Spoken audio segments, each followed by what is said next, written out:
50s rock band at one time. I had 6 horns, 6 girl singers. I had double drummers, all kinds of stuff because I learned to play all the instruments and my trumpet and my sax and whatever it was. So now I can't stop playing, and I'm not going to stop playing because, I'll just, I wish I could just stop and build a ship in a bottle, Sure. or play with my airplanes or, keep them all nice and clean and running well. But the thing lies is that I'll die because the infection will come in if I don't, because the hospital say change it, change the bag once a week. No, I've been battling this for 20 years like this. And Lana's been battling her MS since she was 14. Wow. And she's been in this pain all her life, but she doesn't believe in the pills. Neither do I. I just tell the people, talk about it, swear at it, laugh at it, and tell other people that have the same thing, listen, try this and try that, and then do this and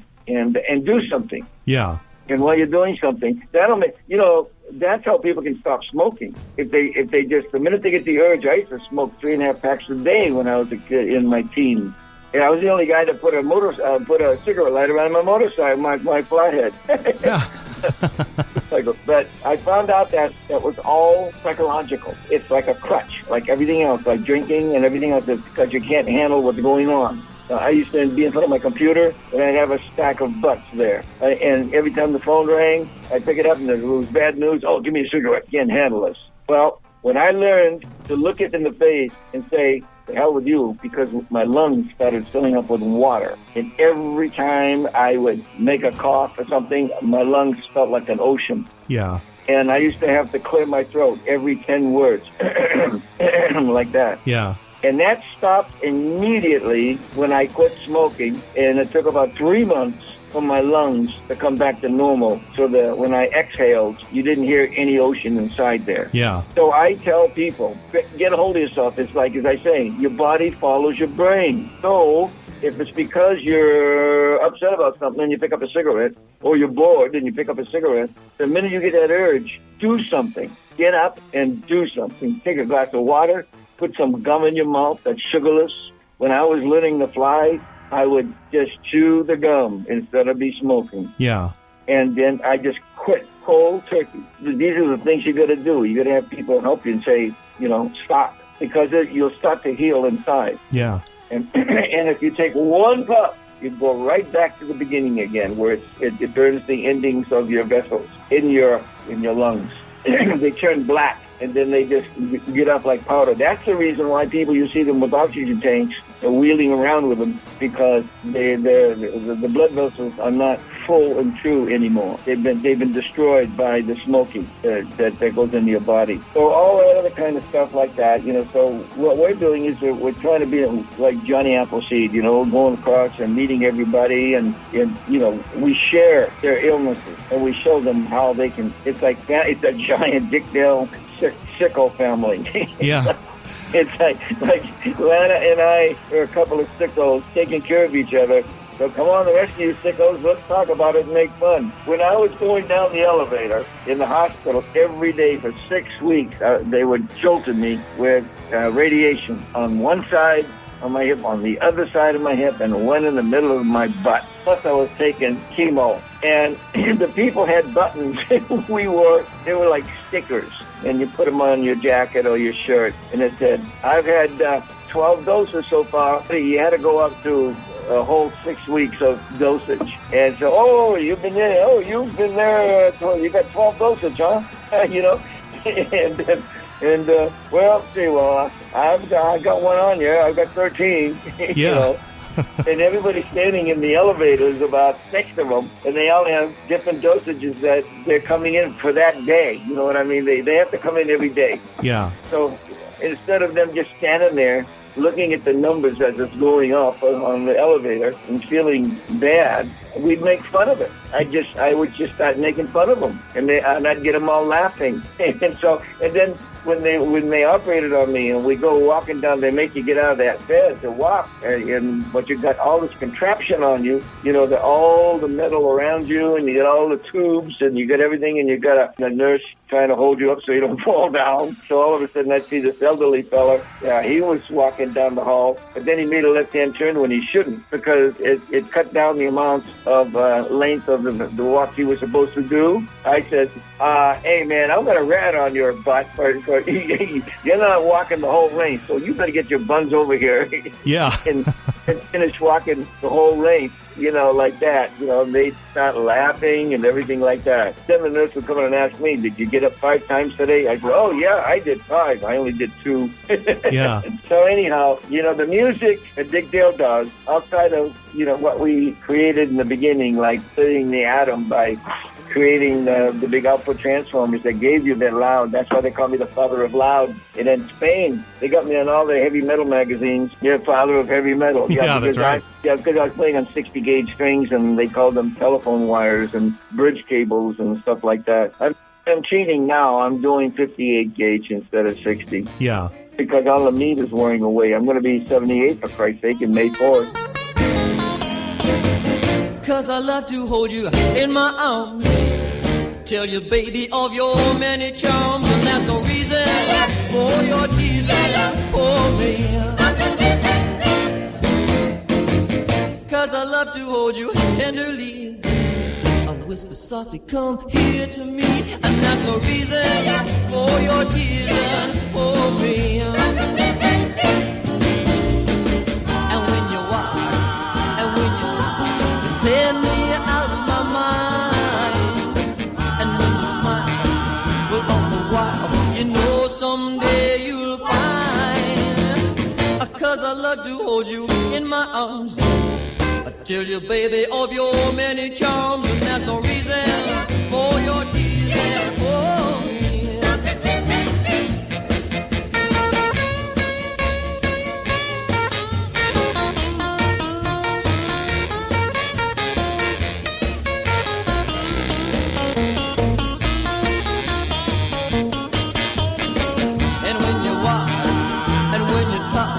Send me out of my mind, honey, when you smile, well, all the while, someday you'll find.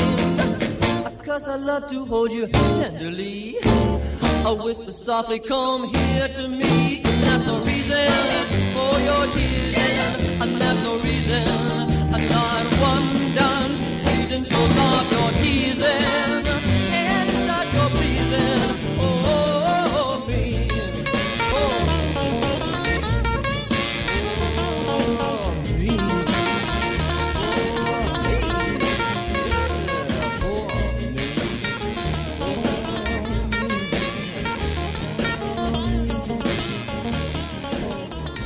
From 1959, that's Dick Dale with Stop Teasing. Now, during our conversation, Dick explains that the music is just the cover of the book when it comes to people attending his concert. Now, the real opportunity happens when speaking one-on-one to the fans, especially to the kids. And that's why I tell these kids, when they come to me and they're 7 years old and 5 years old, and I used to tell them, when you're going to do something in your teens, tell yourself or ask yourself, would your mom and daddy do that?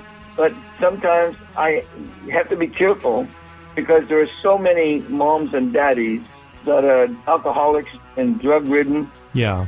And bringing children into this world being that way. So I tell them, I say, think about the God that made you. Would God do that? Yeah. And if you get confused because you can't get an answer verbally, you either call me or you call Lana. Lana worked with over 120 some odd children on drugs and could only save one. That's how bad it was. Yeah. And so I say, you get a hold, you email me, and I'll have you talk to me. You can call me. I'll tell you straight which way to go, my friends. And Lana will too. Yeah.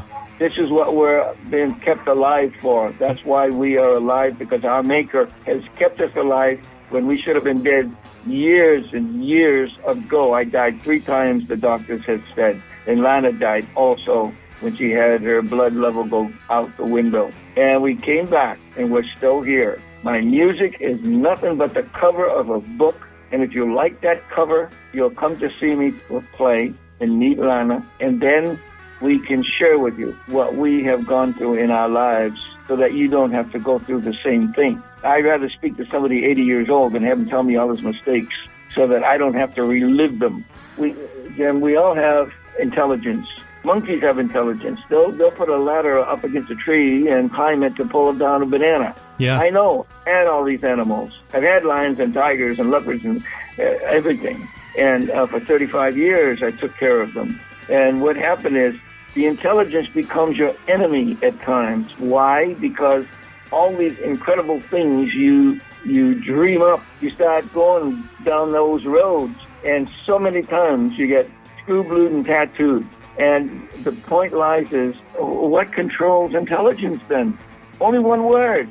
It's called wisdom. So where does wisdom come from? Age, making mistakes through your life, and praying to the Lord that you learn from not to go back to make the same mistakes, so that you could explain to the young ones what you did and it went wrong. You don't preach to them.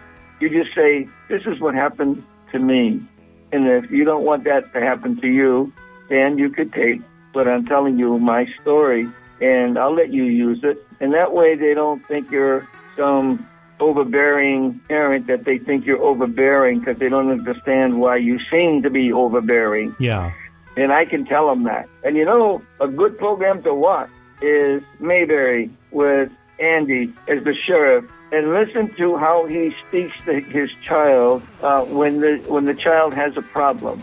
Instead of saying, no, you don't do this, he comes up with a roundabout answer that is very, very appetitable. You can eat it, you can swallow it. You know what I mean? You don't have to feel that it's bitter. So these are the things that we're not teaching people today. And that's the reason why, I wish I always wanted to have like a boys' town. Yeah. Or a boys and girls' town, whatever, where you can just show people the wisdoms. If you could collect all the wisdoms from all the people that have really learned from those wisdoms and transfer them to the young ones in the beginning. Yeah. That, you gotta be very smart and intelligent on how, and be wise enough how to project that to them, so that they'll accept it. And they won't accept it unless they like you first. And that's why if they like Big Bill and they get all excited, I've had little kids tell me, do you have to take drugs, dope, to play like that? Wow. And then I say, sit down, son, and let me cleanse your soul. Yeah. and then we have a nice long talk. And you know what? I have kids coming back to me 2 and 3 years later saying, Mr. Dale, I'm still drinking water like you told me to. It gives my body a bath inside. I don't drink the soda pop anymore. And, that's 2 or 3 years later. Yeah. Man, that's got to be a good feeling. Yeah. So that all came from the music. Yeah. Because they like what I did. And they want to see the man that plays that way. That's step number one. But they don't know what kind of a man I am or a person I am. They only know they like the sound. That's the cover of the book. And the reading of the book is to shake my hand after the concert is over and ask me a question. Yeah. And that is where the soup begins to taste good.